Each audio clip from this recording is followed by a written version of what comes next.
Hi guys, it's Thursday. Here we go with part 4 of the Ice Palace. Ivan has just been in a village with a big bonfire. There's a party going on and he's involved in a big dance with all the children. It's just about to be his turn. Let's see what happens. Round and round and round. The people of the village had stopped their dancing now and were crowding forward to watch the children, and as they watched they clapped their hands to the fast, clever rhythm. The boy beside Ivan grinned, winked at him, and leapt into the centre. The child whose dance was done took Ivan's hand. The circle never stopped spinning. "My dance next," cried Ivan. "A few more moments and I will show you dancing." They whirled on. Ivan gasped as a volley of wind whipped about his legs, unimaginably cold. It scooped up a twist of crystals and spun them about his body. In an instant he was blinded as the stinging powder lashed his eyes. He tore his hand from those of his friends and fell to the ground, clawing at his face. The crystals turned to water, and he blinked them from his eyes. He had broken the circle. He must get up and take his place, or the dance would be spoiled. Already the fiddlers had stopped playing. He scrambled to his knees and cried out in pain and disbelief. The fire was gone. There was no ring of children, nor any mark upon the snow where they had been. There were no villagers. The houses lay cold and broken along the empty street. Snow sifted through the sagging doors, and the wind moaned in sightless windows, stirring here and there a rag of ancient curtain. He knelt in the snow and wept for the pretty phantoms of the dance, his tears becoming ice upon his cheek.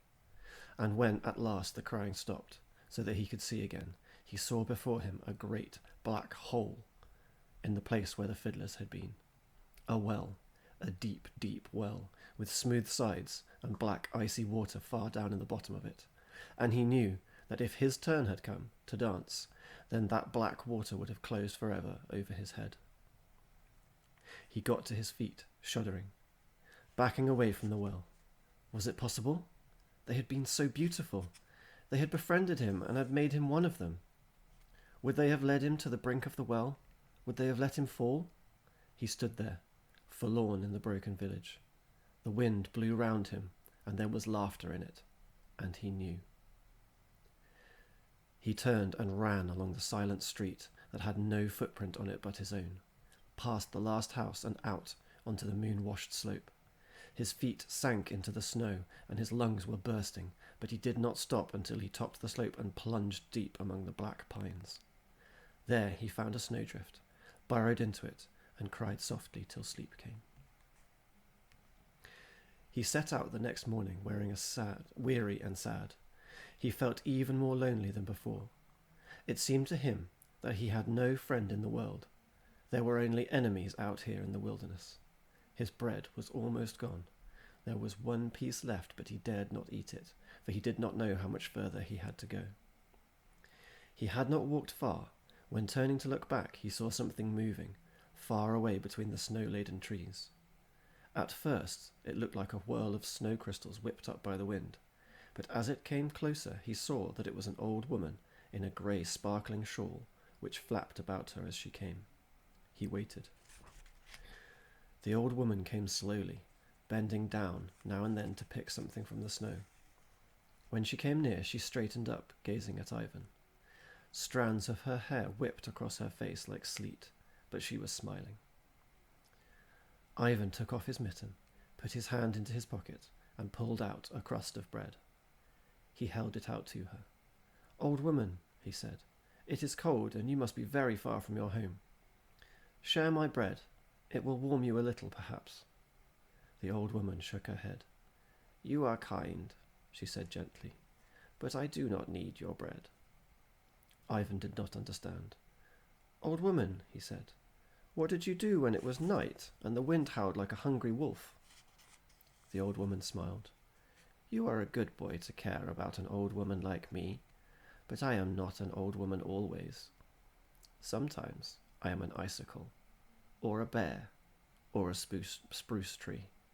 Sometimes I am a twist of wind-blown snow, colder than the night." Her eyes twinkled at him. "One night," she said, "I was a snowy owl." Ivan stared. remembering how he had been lost and freezing in the night. "Were you," he said, "the owl who showed me the way? And the bear who drove off the wolves? And the little fir tree in the crack?" The old woman smiled. "It may well be so," she said, "for lovers find small miracles no matter what men say, and no one ever loved better than you love your brother." "How do you know of this?" cried Ivan. "And what do you pick up from the snow?" The old woman held out her hand to him. Pips of ice lay like diamonds in her palm. "These are your tears that you cried for your brother," she said. "I have followed you, gathering them from the snow because you will need them soon." Ivan frowned. "What would I do with tears?" he said. "Why will I need them soon?" "To soften Stargic's heart," replied the old woman.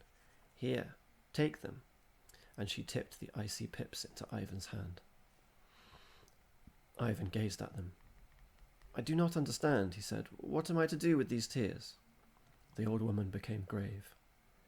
"At the moment of your greatest danger," she said, "you must fling the tears into Stargic's face and say, 'Brothers never more shall part, melt the winter in his heart.'" Ivan said the words softly to himself so that he would remember, and the old woman nodded. "That is right," she said, "and now go, for I can help you no more." When he had gone a little way, Ivan turned to wave farewell, but there was only a little spruce tree that quivered in the wind. He turned and walked on, and after a long time he came to a mountain. It was a hard, white mountain, and as he drew near, the air grew colder still. At the foot of the mountain was a great high cave, with the wind booming in its mouth. Ivan shuddered because he knew that he had come at last to Stargic's land. And that's where we'll leave it for today. Find out what happens as he goes into the cave tomorrow. Bye.